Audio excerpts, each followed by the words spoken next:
It's kind of a field. Alright. Isn't that so much nicer than me like yelling at you guys? I'm gonna start!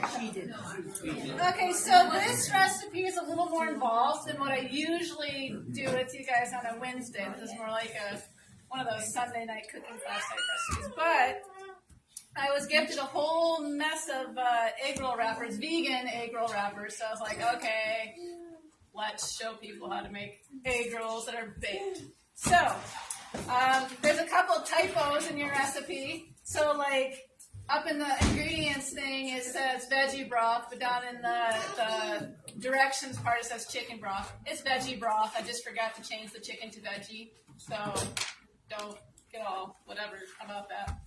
And there's a couple different ways to do this, and I'm going to show you one way. And there's recipes on the back too. So those, yeah.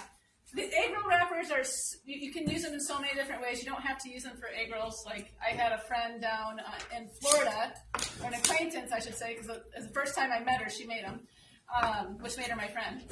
And she wrapped mango and I think it was vegan cream cheese inside of them, and then baked them.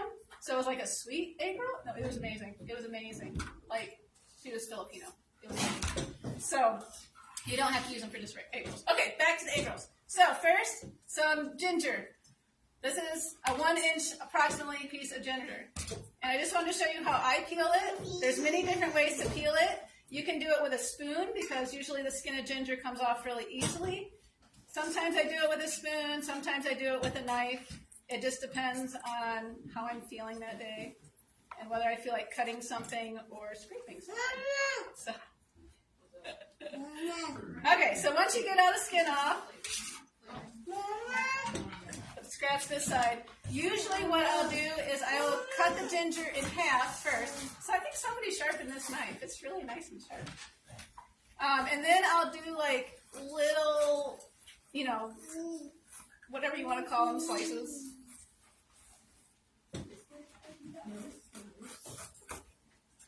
And then, after I do the slices, I will push them down flat, like so, and then I'll go across them again. And it just makes it a little bit easier to mince them. And if you wanted to buy jarred ginger and do this, you can.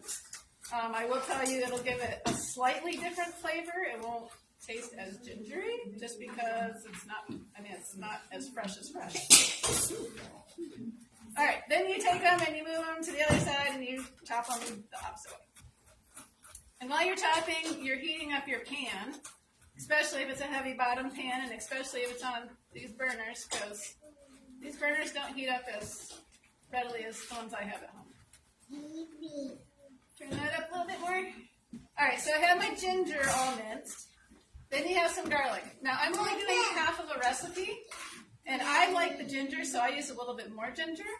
I may not put all that in. I might put some aside. But so I'm doing half a recipe to show you so that I'm not taking as much off. So with your garlic, get the peel off. Just smash it like so, and your peel comes off really nicely. You can also twist it if you wanted to. That helps to get it off too. And then you smash it all the way like so, and just chop it. You can use the canned or jarred garlic if you want to, but again, you're not going to get the exact same flavor. And when it's fresh, it's so much better for you. All right, all that is nice and minced, and our pan is hopefully hot.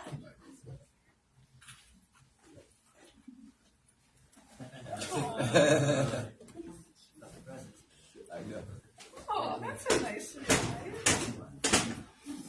I think I've just lost my train of thought. Okay, ginger and garlic. All right, once your pan's hot, you put your olive oil in like so. And I'm saying like so a lot. I think that's my new word for today. The word for today is like so. Okay, once your oil is hot, I'm going to let that heat up just a little bit more because the warmer your oil is, the more fragrant your whatever your spices will be, or ginger and garlic. I might need a sous chef. Maybe not. Okay, so while that's heating up a little bit, you want to take your Napa cabbage. So this is Napa cabbage. This is only a quarter of a Napa cabbage.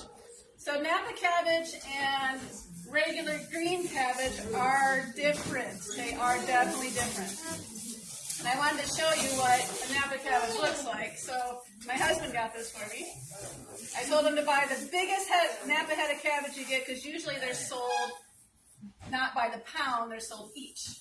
So I'm like, if they're sold each, I want the biggest one you can get. So this is what it would look like if I didn't cut half off. So this is Napa cabbage. It kind of almost looks like romaine leafy, but it is cabbage. And you can use regular cabbage if you wanted to. You're just going to have to cook it a little bit longer if you use regular cabbage. Okay, so with your cabbage, if you have a mandolin at home, this makes this process so much easier, because they'll all be the same, and you can just go across it real quick without slicing off your fingers, and it'll get shredded really quick, which is what I did with what you tried. But I figured I would show you how to do it if you did not have a mandolin. Not everybody has one.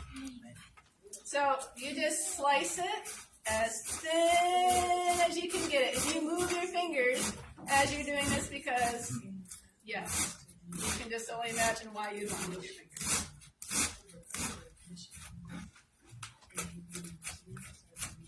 Sometimes it gets too wide to go across, so you just start another angle.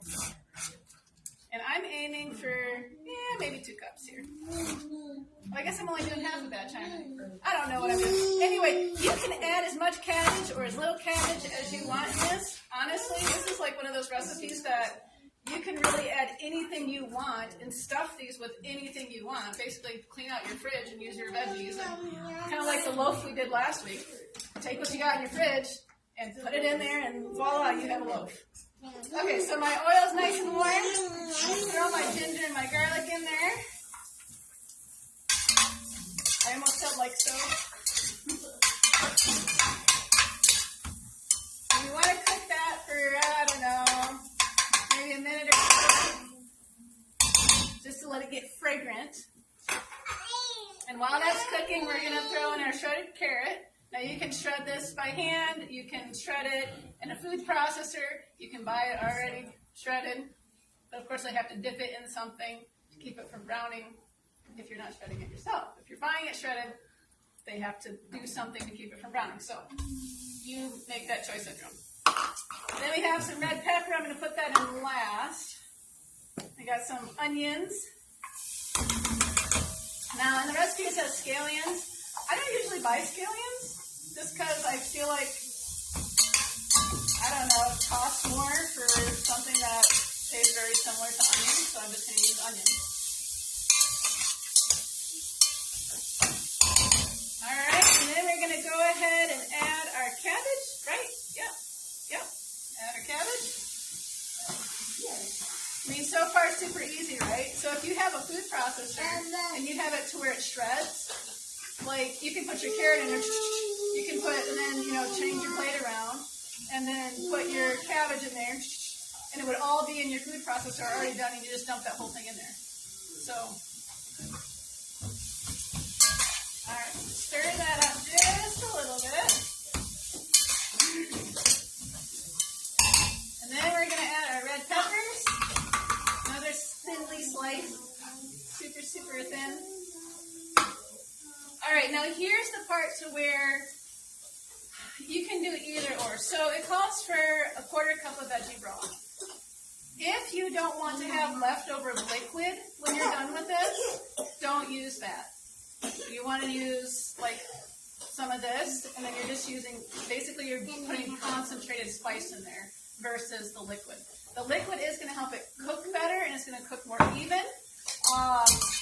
But if you're here and you're constantly stirring it up, it's going to cook evenly. It just depends on what you have time for. If you don't have, if you're cooking this and you got kids saying, Mom, what does this page say? What do I have to do on this page? Because they're doing their school at the same time.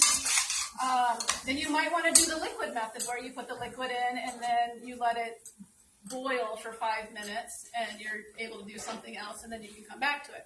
But if you don't, if you have time, then you want to do it the other way. So since we have time and I don't have anybody asking me about a school problem right now, we're just going to add this in. Now this is better than bouillon, and this is actually the garlic base, roasted garlic base. But you can use, there's a veggie base. They have a mushroom base, which I did not use because then Melinda wouldn't have been able to eat it. They have a lot of different bases. They even have a no beef base. So you could do like a beef flavoring type, whatever. Okay, then we have our Braggs. Where's my Braggs? Oh. Hiding. I'm like, I know I packed it. All right, a little bit of Braggs or soy sauce, depending on whether you can have soy sauce or not. And then a little bit of sugar. Just a little bit of sugar. Just a little bit. Just makes it taste, I don't know, authentic Asian-y. Because then they always use a little bit of sugar. Like almost all the sauces have some yummy sugar in it. It's not just a little to give it, a little something. So you can't really see this, but if I tip this, you'll see that there's some liquid in the bottom there. That's just from the cabbage. So if you added extra liquid, you're going to have quite a bit of liquid left over. So when I made the ones that you tried, that was a triple batch. And I had all this lovely liquid left over. And for me, there's good stuff in this liquid, so I was not going to waste it. So in my mind, I'm like, I have an Asian broth here, so I can make an Asian soup. So this, I'm going to have it as a base for, I'm going to let this cook while I talk. So I'm going to use it as a base for a soup. I'm probably going to throw some, stir fry up some onions and maybe some more bok choy. I'm going to throw some tofu cubes in there. I'm just going to add whatever I have. That sounds Asian-y to me. Maybe throw some peas in there or whatever. And maybe like a nice squirt of sriracha sauce. Oh yeah, make it a little spicy, and then I'll have an Asian soup. But I'm not wasting what's coming from here, because some people will just put it down the drain. Why would you want to do that? That's food. Anyway, waste not, want not. So I have some nice Asian broth. So that's what you can do with any broth or liquid. Couldn't you just boil it down to is that what you were talking about? You can, but you might have it. So I don't know. So the egg rolls had just, like the cabbage had just a little bit of texture still to it. So if you cook all the liquid off, you might have mush, like mushy cabbagey, where you bite it and it's like, where basically if you didn't have any teeth, you could eat it. You can just gum it. And I don't know, I like my egg rolls a little crisp, like having a little bit of substance to them. So yeah, you could do that, but yeah, it just depends on. So once you get to this stage, so these are nice and cooked. They're tender, crisp tender, and there is liquid in the bottom there. So for sake of time, what you would do is you would take this and you'd have a colander, and you just put this in a colander over another bowl, and then just let it set and cool. You want it to cool for 15 minutes before you start trying to wrap them, because if you try to wrap them when they're like this, you're going to hurt yourself. Just don't do it. Don't do it. Trust me. Yeah, don't do it. Okay, so once it's cooled and once it's strained, it looks kind of like this. Just like that. Then you get your handy dandy egg roll wrappers. There's something exciting that I get to tell you about egg roll wrappers. Mama. So these ones, they're vegan. Vegan egg roll wrappers. So I don't know if they can even call them egg roll wrappers if they're vegan. Right. So maybe they came from a vegan chicken. Most chickens are vegan. Vegetarian. They'll eat anything. Right. It's like beer. You're a vegetarian. I mean, so venison technically. No, I'm just joking. Sorry. Okay, so you have your egg roll wrapper, and usually I'll layer them one on top of each another so that I don't have to keep pulling them out for each egg roll. I just keep them on top of each other. So then I take my mixture. Now, you can put as much mixture in there as you want, or as little as you want. You just need to make sure that you put it in there to where you can roll it. You can form it if you want to, but it's going to get smushed down anyway. So once you have it in the center there, you take a little bit of water, or you can dip your fingers in the cooled broth, and you just want to wet the edges. All right, then you just take your stuff and you press it down like so. And usually I'll do one little roll, and then I'll bring the edges in, and then I'll continue to roll it. So we got one egg roll there. Let's do another one. It's so simple. It's so simple. You know, if you had picky kids, you could take some oatmeal. You could put it in here. Put a nice slice of banana in there. You could maybe sprinkle some chocolate chips or carrot chips or whatever. Roll it all up. Bake it. They have baked egg roll, breakfast egg rolls. I don't know. There's just so much you can put in these. You don't have to just put regular stuff. Where did you get the wraps? So these you can find at pretty much any store now. And see, they're sealed. They seal. You're going to want to put it down. Oh, yeah, put it down. You're going to want to put it on your pan with the corner down. Meyer has them, and there's a special treat. Just let me finish this part. I'm excited about this one. Okay, so you take your pan, preheat your oven to 425. Little bit of spray on the pan. Put your egg rolls flat down. Then, yes, you're going to spray your egg rolls. Because you want them to be a little crispy, but you're not frying them. These are not deep fried. Yes, they have a little bit of oil, but not as much oil as if you were to fry them. And they still turn out good. And then once you're going to put them in there, you're going to bake them for 10 minutes. Then you're going to flip them over, bake them for 10 more minutes, and then you eat them. And you can have them with dipping sauce. Sometimes we like to do like a peanut sauce, which is really, really good. You just take over whatever you have left in your peanut butter jar, add some sriracha to it, add a little bit of water, add a little bit of Braggs, shake it up real good, and then you have like a peanut sauce. It's really, really good. Okay, so for the special treat. So a friend gifted me, we'll just say a few boxes. Some people already got some boxes already. Of these lovely wrappers. So every one of you is going to go home with a pack of these, or two. So there's no excuse. You can't say I didn't find them or whatever, because you're going to get some. You're going to get some egg roll wrappers, and these were frozen. So just ignore the date. They were frozen. You know how like you go to the discount bread store and you buy the bread like a couple days before it expires and you throw it in the freezer and then you pull it out like 2 months later. It's still good? Yes. Yes. Anyway, still good. All right. Any questions with egg rolls? That's better than finding them at Myers. Yeah, that's true. So there was one thing on here that I was excited about. Pizza rolls. You can make pizza rolls. I know. You just have a pack of these. You get your favorite pizza sauce, your favorite vegan cheese. You can put some vegan pepperonis or sausage, or like those oat sausages we did. You can put some of those in there. You can put some peppers and onions and I don't even know. And then roll them up, and you have like egg roll pizza rolls. Oh, girl, we made the breakfast sausages. Oh, yes, but you can get they have the. No, they do. There's vegan pepperoni. There's vegan everything. It's sad. Yeah. Like here's some vegan bacon. There's like a whole secret underworld. Yeah.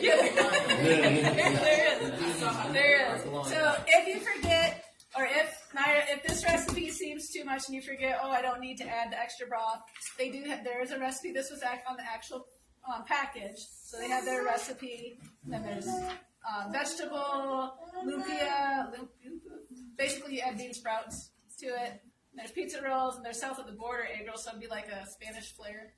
Add some beans and some jalapenos and you can add some chorizo. Oh, that would be really good. So anyway, okay, so no questions with this. All right. So I'll go ahead and put the recipe up on the Facebook page, so if you need to reference back or share it with a friend. But I wanted to mention this. So in a couple weeks, we have a 2-part series coming up. So it's not just going to be a 1-day thing, it's a 2-day thing. But it's like 1 weekend and the other weekend. So the first one is the first Sunday of the month, which we usually do. And we're covering mental health. Because this is a month, we all deal with our own issues. And so the first one is going to be February 4th at 5 o'clock. The second one will be the following Sunday, February 11th at 3 o'clock. So the first one, we'll be doing a meal like we usually do. But the second one, there will be no meal. But we will be providing hot drinks and possibly cookies. Possibly. Maybe. Don't hold me to that.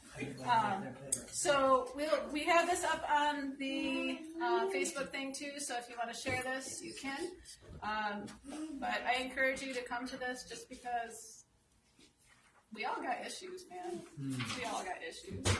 So, I forgot the sesame oil. Okay, go back. You're doing the recipe. You know, it's all done. Then you drizzle a little bit of sesame oil on it. I forgot the sesame oil. Then you mix it up, and then you form your things. Don't forget the sesame oil because it will not taste as Asian if you forget the sesame oil. It will not. So, okay, so we have. Oh, let me turn this off quick. Everybody else don't need to hear all the other. If they want to.